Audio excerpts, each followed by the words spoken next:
Mari kita berdoa, kita bersyukur kembali kita mendapatkan kesempatan yang indah untuk melihat peralihan satu masa dari Elia ke Elisa. Ada mukjizat yang didua kali lipatkan. Sungguh-sungguh ini sesuatu yang luar biasa, sesuatu yang membuat kami di dalam mengiring hati Tuhan dan menjalani seluruh hidup kami dijamin oleh Tuhan. Bukan karena Elia, bukan karena Elisa, tetapi karena nama Tuhan yang dijunjung tinggi, diagungkan oleh Elia dan juga Elisa, yang akan memberikan pada kita satu damai, sukacita, kenyamanan dalam hidup kita dan pelayanan kita dalam pekerjaan kita. Kita tidak pernah ditinggalkan dan kuasa yang sama diberikan kepada setiap orang percaya yang hidup berdasarkan firman dan dipimpin oleh Roh Kudus. Terima kasih Bapa, berkatilah kami hari ini. Di dalam nama Tuhan Yesus kami serahkan doa kami. Amin. Ya, hari ini kita akan belajar di dalam 2 Raja-Raja pasal 2. Ya, kita akan belajar bersama-sama. Nah, saya akan memberikan PowerPoint-nya dulu ya. Nah, jadi 2 kali kuasa Elisa atas Elia. Jadi 14 mukjizat menjadi 28 mukjizat. Nah, satu persatu saya akan jelaskan, tetapi nggak detail ya, supaya kita tahu semuanya. Ada 14 dan kemudian 28, 2 kali lipat. Mukjizat Elisa 2 kali lipat mukjizat dari Elia. Nah, sore itu apa saja? Kita akan bersama-sama belajar hal ini. Dan dari ayat 1 saya bagi menjadi per 7 ya. Jadi 1 sampai 7 yang dilakukan Elia apa saja mukjizatnya, kemudian 7 sampai 14. Nah, terangkatlah Elia ke surga dengan kereta api, kereta ya kuda yang berapi itu ya, yang luar biasa itu. Dan kemudian kita lihat 28 mukjizat Elisa. Mulai awalnya terbelahnya sungai Yordan sampai kepada yang ketujuh ya, nubuat perempuan Sunem yang memiliki seorang putra itu ya. Dan pasal nomor 8 sampai nomor 14 itu ditutup dengan kepala kapak yang melayang. Dan 15 sampai 21 nubuatan-nubuatan tentang peperangan dan semuanya. Dan yang terakhir adalah pasal 22 sampai 28. Ya, nomor 22 sampai 28. Nah, yang ke-28 inilah yang akan kita pelajari. Mungkin kita akan bawa nanti suatu hari, saya akan jelaskan dalam satu khotbah khusus. 2 Raja-Raja 13-21. Cuman kita akan belajar bagaimanakah peralihan ini dan apa artinya 2 kali kuasa daripada Elia akan dicurahkan kepada Elisa. Jadi Elisa itu memiliki double porsi, 2 kali. Apakah nanti menjadikan Elia itu lebih rendah dari Elisa? Bukan. Tapi tantangannya dan kekuatannya, dan nanti kita akan pelajari ada hal-hal di belakang itu mengapa Elisa harus didua kalikan.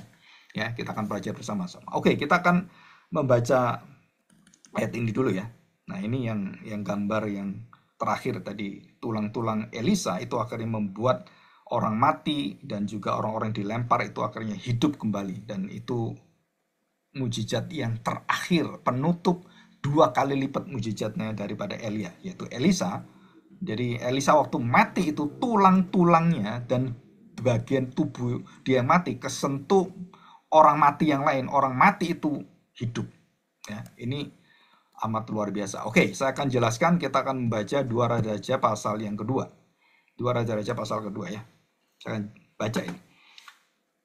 Nanti kita akan melihat pada ayat yang ke-9. Ya, nanti kita akan lihat pada ayat yang ke-9.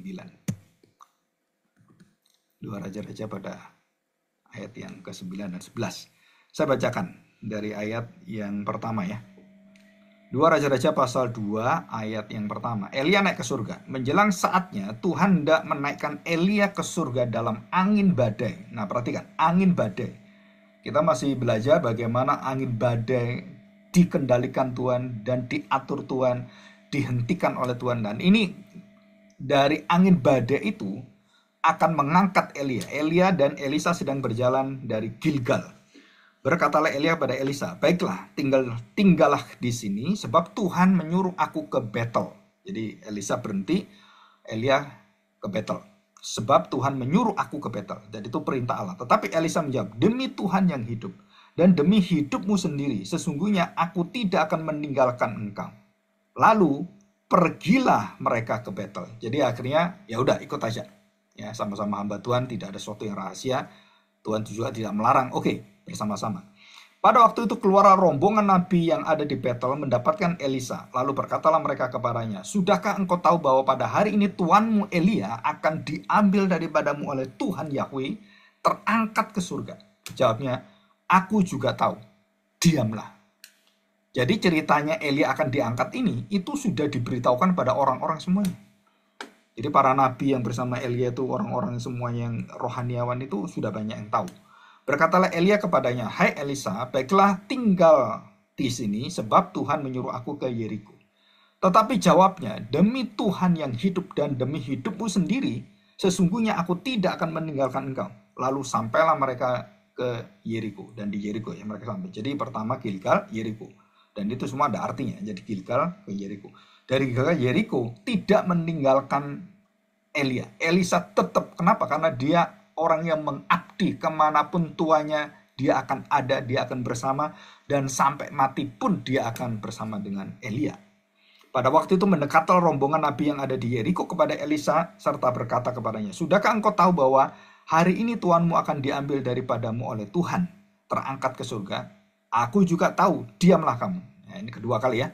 Berkata Elia, "Baiklah kamu tinggal di sini, Tuhan menyuruh aku ke sungai Yordan." Gilgal, Yeriko, Yordan. Dari Gilgal ke Yeriko, terus ke Yordan. Saudara, ini sejarah semua. Ya, ada sejarahnya, ada masa lalunya, pelayanan dari Elia di Gilgal apa, di Yeriko apa, kemudian sampai di Yordan. Dan disitulah mulainya mujizat pertama dari Elisa. Yaitu apa mujizat pertama? Membelah sungai Yordan. 2 Raja-Raja pasal 2 ayat 14, nanti kita akan melihat ini. Dan dikatakan di sini ya, 50 orang rombongan nabi itu ikut berjalan, tetapi mereka berdiri memandang dari jauh ketika keduanya berdiri di tepi sungai Yordan. Lalu Elia mengambil jubahnya, digulungnya dan dipukulkannya ke atas air itu, maka terbagilah air itu ke sebelah sini dan ke sebelah sana, sehingga menyeberanglah keduanya dengan berjalan di tanah yang kering. Di tanah yang kering, ya. Dan sesudah mereka di seberang, berkatalah Elia pada Elisa, "Mintalah apa yang hendak kulakukan kepadamu sebelum aku terangkat daripadamu." Jawab Elisa, "Biarlah kiranya aku mendapat 2 bagian dari rohmu, 2 bagian dari seluruh pelayananmu, kekuatan pelayananmu, rohmu itu, andalanmu, yang merupakan kehebatanmu. Aku ingin 2 bagian dari rohmu." Berkatalah Elia, "Yang kau minta itu adalah sulit sukar. Tetapi jika engkau dapat melihat aku terangkat daripadamu, akan terjadilah kepadamu seperti yang demikian. Dan jika tidak, tidak akan terjadi." Jadi kalau dia melihat terangkat, berarti menunjukkan bahwa Elisa, kalau melihat Elia terangkat oleh Tuhan, berarti dialah yang memang akan meneruskan roh Elia. Ya, kita masih ingat Yohanes Pembaptis juga mendapatkan roh yang sama dari Elia. Ketika Elisa melihat itu, maka berteriaklah dia, "Bapakku, Bapakku," kata kereta Israel dan orang-orang yang berkuda. Kemudian ia tidak melihatnya lagi, lalu direnggutkannya pakaiannya dan dikoyakkannya menjadi 2 koyakan. Ya, ayat 11. Sedang mereka berjalan terus sambil berkata, tiba-tiba datanglah kereta berapi dengan kuda berapi. Keretanya berapi, kudanya berapi. Ya, ini bukan filmnya Nicolas Cage ya, yang tengkorak yang naik motor itu menyala api dari neraka itu kan, Hellboy itu kan, dan semuanya. Nah, kita melihat bahwa ketika mereka melihat tiba-tiba datanglah kereta api dengan kuda berapi memisahkan keduanya, lalu naiklah Elia ke surga dalam angin badai, diangkat. Ketika Elisa melihat itu, maka berteriaklah dia, "Bapakku, Bapakku." Kereta Israel dan orang-orangnya yang berkuda. Kemudian tidak dilihatnya lagi, lalu direnggutkannya pakaiannya dan dikoyakkannya menjadi 2 koyakan. Sesudah itu dipungutnya jubah Elia yang telah terjatuh, lalu ia berjalan hendak pulang dan berdiri di tepi sungai Yordan. Nah, perhatikan, tadi Elia memukul sungai Yordan itu dan terbelah dan mereka berjalan kering di tanah Yordan. Dan siapa yang pernah membelah sungai Yordan? Itu Yosua.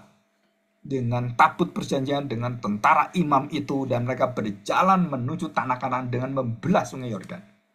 Dan itu sama. Jadi yang pertama one way dilakukan Elia, dan kemudian return way, one way back itu, ya. Kemudian yang baliknya Elisa.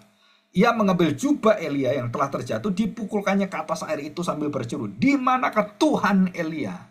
Ia memukul air itu lalu terbagi di sebelah sini dan sebelah sana, maka menyeberanglah Elisa sendirian tanpa Elia.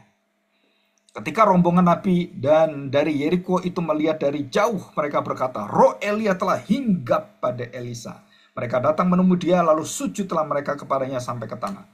Mereka berkata, "Coba lihat, di antara hamba-hambamu ini ada 50 orang laki-laki, orang-orang tangkas. Biarlah mereka itu pergi mencari tuanmu. Jangan-jangan ia diangkat oleh roh Tuhan dan dilemparkannya ke atas salah satu gunung atau ke salah satu lembah itu." Elisa menjawab, "Janganlah suruh pergi, nggak ada gunanya." Tetapi mereka mendesak ngotot kepada dia supaya ya sampai memalukan. Maka berkatalah ia, "Suruhlah pergi." Mereka menyuruh 50 orang. Orang-orang ini mencari 3 hari lamanya, tetapi tidak bertemu dengan Elia. Karena ke surga, bukan dilempar Tuhan ke gunung atau ke lembah. Ketika mereka kembali kepada Elisa yang masih tinggal di kota Yeriko, berkatalah ia kepada mereka, "Bukankah telah kukatakan kepadamu, jangan pergi?"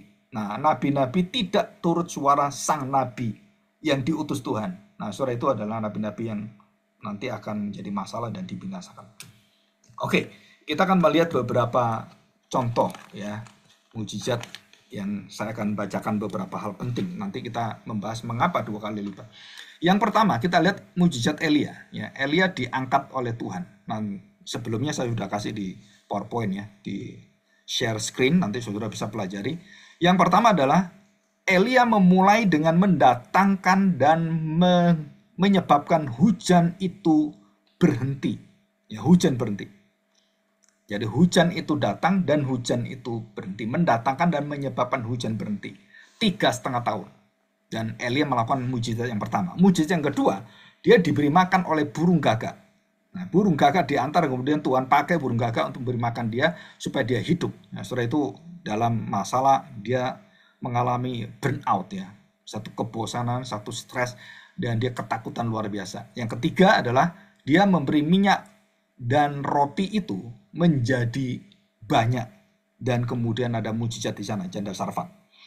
Yang keempat, kebangkitan anak janda Sarfat yang sakit kemudian mati, dan kemudian Elia menelantangkan tubuhnya, dan antara kepala dengan kepala, tangan dengan tangan, dan mulut dengan mulut, dan kemudian dia menyembuhkan anak itu. Bukan hanya menyembuhkan ya, tapi dia juga anak itu mati dan kemudian bangkit.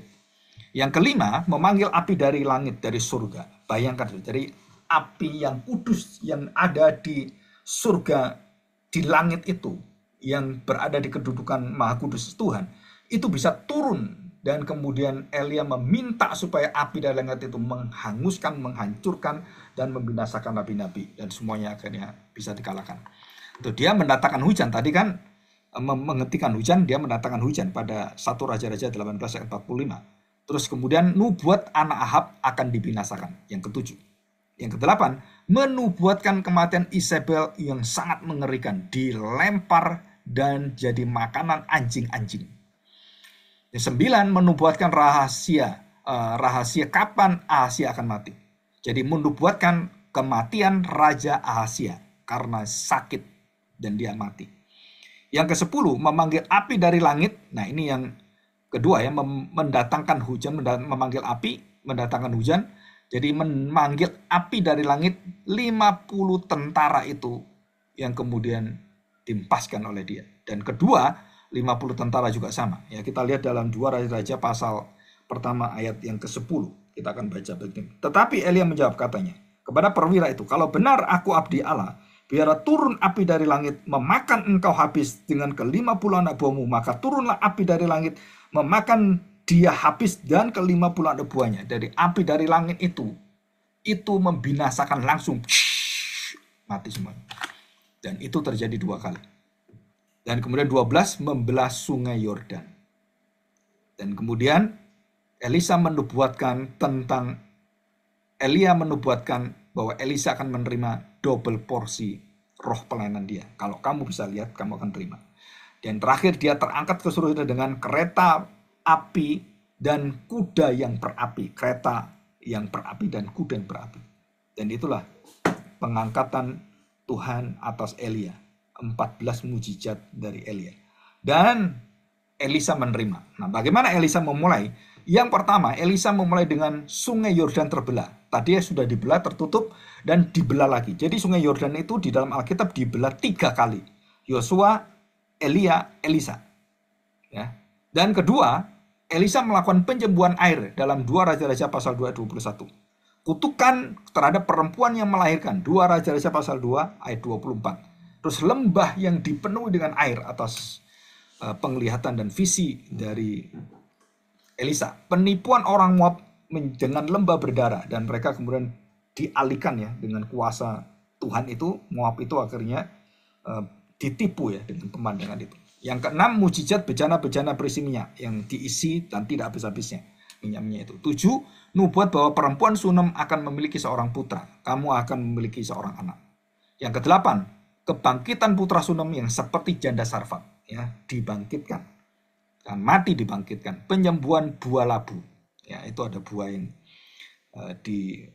disempurnakan dan dihidupkan kembali, dan penyembuhan. Mujizat roti yang berkaitan dengan lambang dari Kristus, dan penyembuhan Naaman yang orang sakit kusta itu, dan Tuhan Yesus lakukan yang sama. Terus persepsi tentang pelanggaran Gehazi. Nah, surah itu kemudian dia bisa membuka dosa apa yang dilakukan Gehazi, mengutuk Gehazi dengan penyakit kusta dan kena kusta dia. Terus yang ke-14, kepala kapak melayang ya, dilempar dan melayang, tidak tenggelam karena gravitasi tapi melayang. Terus nubuat tentang rencana pertempuran dengan Syria, penglihatan tentang kereta perang yang ke-16, yang ke-17 memukul tentara Syria dengan kebutaan, dan semua dijadikan buta dalam 2 Raja-Raja pasal, kita lihat 2 Raja-Raja pasal 6 ayat yang ke-18. Kita lihat, saya bacakan ya. Ini luar biasa ini. Ayat 17. Lalu berdoalah Elisa, ya Tuhan, bukalah kiranya matanya supaya ia melihat. Maka Tuhan membuka mata bujang itu sehingga ia melihat. Tampaklah gunung itu penuh dengan kuda dan kereta berapi sekeliling Elisa. Jadi yang milik kereta api siapa? Elia. Elisa punya nggak? Punya. Dia dikelilingi dengan kereta api oleh Tuhan, itu diberikan pada Elisa. Ketika orang-orang Aram itu turun mendatangi dia, berdoalah Elisa pada Tuhan, butakanlah kiranya mata orang-orang ini. Maka dibutakannya mata mereka sesuai dengan doa Elisa. Jadi bukan hanya membuat orang melihat, tapi Elisa bisa membuat orang buta. Dan ayat yang ke-18, mengembalikan penglihatan tentara Syria. Dan kemudian dibalikkan ya, ayat yang ke-20. Segera sesudah mereka sampai ke Samaria, berkatalah Elisa, ya Tuhan, bukalah mata orang-orang Syria ini supaya mereka melihat. Lalu Tuhan membuka mata mereka sehingga mereka melihat, dan heran mereka ada di tengah-tengah Samaria. Loh, kok sudah tengah Samaria? Dia di mana ini? Wah, saudara, itu keajaiban. Nggak bisa dijelaskan. Ini bukan time tunnel atau back to the future, kemudian bisa orang timernya diubah dan tempatnya diubah. Saudara, itu keajaiban ya. Nggak bisa diterangkan secara keilmuan manusia. Nubuat tentang berakhirnya masa kelaparan yang besar itu, dan nubuat tentang bangsawan yang mengejek melihat tetapi tidak menikmati kelimpahan semua, dan itu terjadi. Mengelabui tipuan orang Aram dengan suara kereta berperang, dan mereka kemudian ketakutan ya. Terus ini nubuat semua sampai ke-27. Nubuat tentang masa kelaparan 7 tahun, kematian Ben-Hadad, kekejaman Hazael, Yehu akan memukul raja Ahab, memukul rumah Ahab dan menghancurkannya. Yoas akan memukul orang Syria di Afek, dan nubuat Yoas akan memukul Syria 3 kali, tetapi mereka tetap tidak bisa dihancurkan karena Tuhan yang menjaganya. Dan yang terakhir adalah kebangkitan orang yang disentuh tulang-tulangnya. Kita lihat 2 Raja-Raja pasal 13 ayat yang ke-21. Nah, ini adalah penutup dari double porsi kuasa roh Tuhan yang menyertai Elia dan melipat gandakan mujizat Elisa. Dan inilah yang terakhir. Dan mujizat itu, waktu saya pelajari dan kemudian saya cari-cari datanya, ini mujizat terakhir Elisa itu apa? Saya pikir surah itu cuman sesuatu yang visi aja. Jadi visi itu ya akan terjadi nanti gitu kan. Tapi tidak. 2 Raja-Raja pasal 13 ini ayat 21 itu historis dan terjadi betul-betul realita nyata di depan mata semua manusia ya. Demikian ayat 20. Sesudah itu matilah Elisa, lalu ia dikuburkan. Adapun gerombolan Moab sering memasuki negeri itu pada pergantian tahun. Pada suatu kali, orang sedang menguburkan mayat. Ketika mereka melihat gerombolan datang, dicampakkannya merekalah mayat itu ke dalam kubur Elisa, lalu pergi. Dan demi mayat itu kena kepada tulang-tulang Elisa, maka hiduplah ia kembali dan bangun berdiri. Ya, saudara, kita lihat pemandangan yang luar biasa ya. Ya, coba kita akan melihat ini. Saya akan share screen. Nah, saudara, ini ya, kita melihat bagaimana kemudian tersentuhlah mayat itu kena tulang Elisa dan kemudian hiduplah orang itu. Dia mati itu. Wah, luar biasa ya. Ini mengagumkan sekali. Ini adalah yang terakhir. Dan apa tujuan Tuhan memberikan hal ini kepada Elisa? Saudara, kita akan belajar. Yang pertama adalah, saudara, ada sesuatu estafet.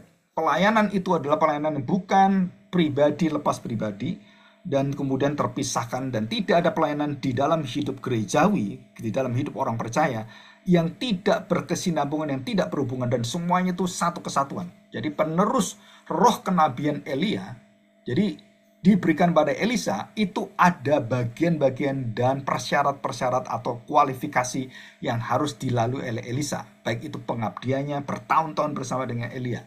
Jadi sebelum Elia naik ke surga, Elisa meminta bagian 2 kali lipat dari roh Elia. Permintaan ini bukan berarti Elisa menjadi orang lebih kuat, lebih hebat, dan lebih berroh, berkuasa dari Elia. Bukan. Tetapi hal ini menyatakan bahwa porsi yang melebihi itu, 2 kali lipat itu merupakan satu bagian penyertaan Allah untuk memberikan Elisa satu pelayanan yang lebih besar dan lebih berat daripada Elia. Jadi Elisa itu jauh lebih berat. Tantangannya lebih berat. Jadi secara tradisi Ibrani, arti 2 kali lipat itu merupakan hak kesulungan. Jadi kalau kita lihat dalam Ulangan 21 ayat 17, itu berkaitan dengan kesulungan. Orang itu diberi, yang sulung diberi 2 kali lipat. Anak yang sulung laki-laki diberi 2 kali lipat. Kenapa? Karena dia menanggung seluruh keluarga. Dia yang bertanggung jawab atas seluruh keluarga. Jadi Elisa diberi tanggung jawab yang jauh lebih besar dan menanggung seluruh pelayanan baik dari Elia dan pelayanan ke depan. Jadi double porsi pelayanannya. Maka rohnya itu juga harus double porsi. Jadi secara rohani, pewaris pelayanan Elia yang khususnya Elisa ini, itu dipakai oleh Tuhan dan disertai oleh Tuhan dengan satu permintaan Elisa, karena dia tahu begitu beratnya dan begitu bebalnya bangsa Israel. Dan di dalam masa-masa yang berat itu, Elisa meminta 2 kali. Arti 2 kali bukan hanya arti dua kalikan, tetapi kekuatan yang terus-menerus Tuhan tidak tinggalkan, dan seperti Elia, maka Elisa juga disertai. Ya. Yang kedua, kesaksian tentang kuasa Allah, jumlah mujizat yang lebih banyak menunjukkan bahwa Elisa bukan berdiri tentang melayani untuk kemenangan dan kejayaan atau keterkenalan terus menjadi orang yang dikenal oleh, bukan. Tetapi ini adalah pekerjaan yang hanya melalui karya Allah. Pelayanan Elisa adalah bukan tentang dirinya yang mendapatkan 2 kali kekuatan, bukan, tetapi tentang bagaimana Tuhan akan memberikan dia anugerah pelayanan yang jauh lebih besar, lebih berat, dan tantangannya itu lebih bandel, dan itu merupakan satu waktu penghakiman. Nah, ini yang berat. Ya. Jadi inilah mengapa diberi 2 kuasa, karena beda dengan Elia. Elia masih berkaitan dengan pengajar-pengajar sesat, nabi-nabi palsu, penyelewengan ibadah. Kalau Elisa, hati yang membatu dari orang Israel. Hati yang membeku dari orang Israel. Yang tegar tengkuk, yang betul-betul melawan Tuhan semuanya. Di sini, yang ketiga adalah peningkatan di dalam menjadi 2 kali lipat. Itu merupakan dampak hubungan dengan Allah, bahwa Allah menjanjikan kepada Elisa, semakin berat kamu semakin bersama aku. Kamu semakin berat, aku semakin akan topang kamu. Jadi seberat apapun, nah arti 2 kali lipat itu adalah kamu akan aku berikan hak kesulungan di dalam kenabian. Jadi begini ya, Elia ini kan nabi yang pertama dan Elia nabi kedua. Enggak, Tuhan katakan, kamu juga akan mendapatkan 2 kali lipat. Kamu juga yang sulung, sama seperti Elia kuasanya sulung, kamu juga yang sulung. Itu artinya di situ. Jadi Elisa melayani itu bukan karena adanya Elisa, melainkan karena adanya Elia. Terus baru dia bisa melayani. Bukan. Tapi pelayanan Elisa adalah dari Tuhan, pelayanan Elia dari Tuhan. Dan dua pelayan ini sama-sama diberi kuasa yang luar biasa. Dan khususnya Elisa diberi 2 kali lipat. Karena diberitahukan bahwa engkau akan mewakili dan memproyeksikan bahwa pelayananmu adalah pelayanan Mesias. Pelayanan yang sulung dari Mesias nanti. Maka diberi 2 kali lipat hak kesulungan. Jadi ini semua berhubungan dengan apa? Dengan kehidupan orang Israel, bukan tentang bagaimana menyembah berhala dan nabi palsu, tapi bagaimana memulihkan seluruh bangsa ini, saudara. Menyembuhkan bangsa ini, kehidupan sehari-hari umatnya, dan semuanya berbeda sekali. Kalau Elia konfrontatif melawan dewa Baal, nabi-nabi palsu di Gunung Karmel, dan menunjukkan satu dimensi baru bahwa Elisa sudah tidak berurusan dengan nabi-nabi palsu karena sudah kalah. Tapi Elisa berurusan dengan apa? Dengan jiwa-jiwa bangsa Israel dan jiwa-jiwa para pemimpin rohani itu yang hancur lebur. Nah, itu artinya dimensinya itu berlipat, saudara. Jadi bebannya itu berlipat. Nah, kenapa roh ganda ini diberikan pada Elisa? Nah, mujizat Elisa merupakan bukti bahwa dia bisa melakukan jauh lebih besar, dan mujizat serta nubuat daripada Elia itu hampir seluruh kehidupan, baik itu raja, baik itu tentara, baik musuh, semuanya bisa dilihat oleh dia dengan pertolongan Tuhan. Semua dia bisa tahu kemana dan kapan akhirnya, kapan mulainya, dan kapan dibereskan Tuhan. Dan semuanya diatur dan di dalam ketetapan Tuhan. Dan Elisa tahu ini semua. Jadi hal ini menunjukkan apa? Bahwa Tuhan adalah Tuhan yang setia kepada janjinya. Baik kepada Elia atau Elisa, tidak ada pilih kasih. Dan kuasanya sama, berasal dari Tuhan semua. Adalah lambang simbol bahwa jubah yang diberikan, yang kemudian diambil oleh Elisa, menunjukkan simbol keberlanjutan pelayanan kuasa ilahi. Jadi yang tidak terbatas pada pribadi Elia, ataupun Elisa, ataupun Yosua, ataupun saya, ataupun siapapun. Jadi jubah pelayanan ini ada jubah yang akan dibawa terus-menerus sampai Kristus pun sama. Ya, di situ. Misi Allah tidak berhenti dengan matinya Elia dan berdirinya lahirnya seorang nabi. Itu akan dilanjutkan terus-menerus, dan Tuhan sampai kemudian Yesus datang, maka seluruh pelayanan nabi ini berhenti karena Kristus yang menutup, yang sempurna. Sudah tidak ada nabi setelah Kristus, tidak ada raja setelah Kristus, tidak ada imam setelah Kristus. Jadi kalau kita mempunyai imam di gereja kita, pendeta kita, itu bukan imam kita seperti Kristus, imam yang segala imam. Dia hanya mewakili kita, dia bukan imam segala imam. Imam besar Kristus itu. Jadi semua pendeta itu adalah alat daripada Tuhan, dan bukan imam surgawi. Hanya Kristus imam surgawi. Nah, ini penting sekali. Ya, jadi mujizat Elisa 2 kali lipat dari Elia itu memberi satu konfirmasi, ketegasan bahwa apa yang diteruskan Elisa itu betul-betul berasal dari Elia. Baik itu firman Tuhan, baik itu nubuatan, baik kuasa kekuatan Allah yang ada bersama dengan Elia, dan menegaskan kesetiaan Allah terhadap orang-orang yang dipilih oleh dia. Dan fokus daripada Elisa berbeda dengan Elia. Jadi fokus pada Elisa adalah pemulihan dan menyatakan kasih Allah, kesetiaan Allah, memberikan bayangan bagaimana Kristus yang akan menggenapi seluruh pelayanan Elisa. Jadi ini penting sekali ya. Yang terakhir sekarang, saudara, penekanan pada kasih dan pemulihan. Nah, inilah pelayanan dari Elisa. Kalau Elia, dia terlibat di dalam permulaan penghakiman, permulaan pemisahan yang baik dan buruk, yang palsu dan sejati, nabi palsu dan nabi yang betul-betul bersama dengan Tuhan. Nah, itu dipotong dan dikapak dan ditebang oleh Elia. Sedangkan Elisa, Elia itu kan bisa dilihat pada pelayanan Yohanes Baptis. Elisa pada Kristus. Apa itu? Pelayanan yang seringkali menekankan tentang pemulihan, dan bagaimana dengan perumpamaan-perumpamaan seorang yang terhilang ditemukan kembali, dipulihkan dengan kasih Bapaknya, dengan kemurahan Bapaknya. Nah, saudara, ini adalah pelayanan Elisa. Menunjukkan aspek kasih Allah yang melampaui dari segala mujizat Dan kemudian dia menyembuhkan air di Yeriko, menyegarkan air di Yeriko, memberikan minyak pada janda. Dan itu bagian kehidupan kita sehari-hari. Dan Tuhan memperhatikan sampai detail seperti itu.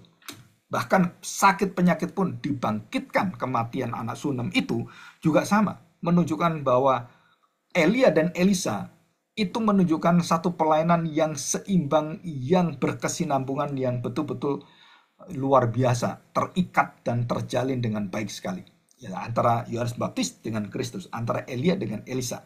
Bayangan tentang Kristus, Elisa adalah gambaran nubuat tentang pelayanan Yesus dalam perjanjian baru. Contohnya menghidupkan anak orang mati tadi, dan mirip kebangkitan dari Tuhan Yesus. Mujizat Elisa memperbanyak makanan juga sama, mencerminkan pengadaan roti dan ikan oleh Tuhan Yesus Kristus. Nah, yang terakhir, saudara, Allah menyatakan kasih kuasanya melalui nabi-nabi sebagai pendahuluan kedatangan Mesias. Dan waktu Yesus datang, Yesus melebihi daripada Elia, Elisa. Apa yang melebihi daripada Elia, Elisa? Kalau Elia kemudian diberikan pada Elisa double porsi. Dan waktu Yesus, apakah double porsi? Tidak. Yesus adalah penyempurna yang melakukan seluruh pelayanan yang menggenapi pelayanan Elia, pelayanan Elisa yang belum genap itu. Tuhan yang menggenapi, yang menyempurnakan. Dan melalui kuasa keilahiannya yang tidak pernah dilakukan Elia dan Elisa. Apa itu? Yaitu menebus dosa manusia. Seorang nabi, seorang malaikat, dan seluruh nabi tidak akan bisa mencontoh atau meniru atau menjiplak apa yang dilakukan Tuhan Yesus. Karena tidak ada satu orang mampu. Apa? Menanggung dosa, mati di kayu salib, dan kemudian memberikan nyawanya pada orang-orang untuk sebagai pengampunan. Dan iblis paling takut dan paling tidak akan mampu mengasihi, mengampuni musuhnya. Dan iblis tidak mampu. Jadi kalau kita tidak mampu mengampuni orang, tidak mampu mengampuni orang tua kita, orang yang di dalam gereja pelayanan, dan kita betul-betul sudah tidak bisa menerima itu semuanya, saudara, berarti saudara terputus dari kasih Allah.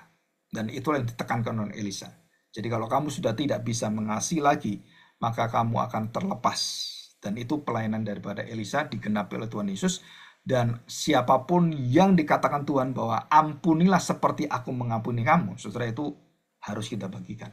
Dan itu tidak bisa dilakukan oleh iblis, setan-setan, roh-roh jahat. Jadi kalau saudara ingin tahu orang itu dikuasai setan atau tidak, dikuasai iblis atau tidak, lihat bisakah dia menerima dan mengampuni orang yang betul-betul dia bisa terima. Apalagi orang itu bertobat. Baik itu suami, istri, orang tua, anak, dan juga antara mertua dengan anak mantunya dan semuanya. Atau tentang pekerja, tentang semuanya. Hubungan-hubungan semuanya. Seperti Paulus dengan Onesimus dan Filemon. Dan itu semua sama. Jika kamu tidak bisa memberikan pengampunan itu yang sudah Tuhan berikan, maka saudara, kita harus tahu bahwa kita kehilangan hak kita sebagai anak-anak Tuhan. Jika kamu tidak mengampuni, maka aku pun akan tidak mengampuni kamu. Saudara, seperti orang berhutang, sudah dilepaskan hutangnya oleh Tuhan, dan dia, orang yang hutang pada dia cekik, dan kemudian dia mau bunuh orang itu, dan dia tuntut dan dilaporkan pada raja yang mengampuni dia, Tuhan yang mengampuni dia. Maka Tuhan itu marah. Kamu tak ampuni, kenapa kepada orang kecil dosanya kamu nggak mau ngampuni? Aku binasakan kamu. Di situ. Jadi pelayanan Elia adalah pelayanan Kristus, di mana Elisa memberikan hidupnya kepada bangsa Israel. Dengan apa? Memberikan seluruh nyawanya. Dan dia akhirnya mati untuk bangsa Israel. Dan matinya pun seperti Kristus menyembuhkan bangsa-bangsa. Dan Elia menghidupkan orang yang nempel kepada dia. Inilah mujizat terakhir. Kematiannya menjadi titik kemurahan dan curahan daripada berkat-berkat penyembuhan pada dunia. Bilur-bilurnya menyembuhkan. Dan Elisa juga lambang daripada Kristus. Ya. Oke, kita bersyukur. Kita masuk dalam doa. Dan kita mohon pertolongan Tuhan supaya kita bisa melanjutkan ini semua dalam hidup kita masing-masing. Dan memiliki kekuatan roh Elisa. Dan penyertaan dari Allah. Dan kita tidak pernah ditinggalkan oleh Allah. Apapun yang kita kerjakan, saudara-saudara percaya. Sekecil apapun, iman itu jika dimulai dengan melihat kepada Kristus yang Tuhan percayakan hanya satu titik itu, maka disitulah kita akan melihat kita mampu berjalan di atas air, kita mampu bersama-sama untuk melakukan apa yang Tuhan percayakan pada kita, dan tidak ada satu kuasa yang bisa menggagalkan kita. Mari kita berdoa.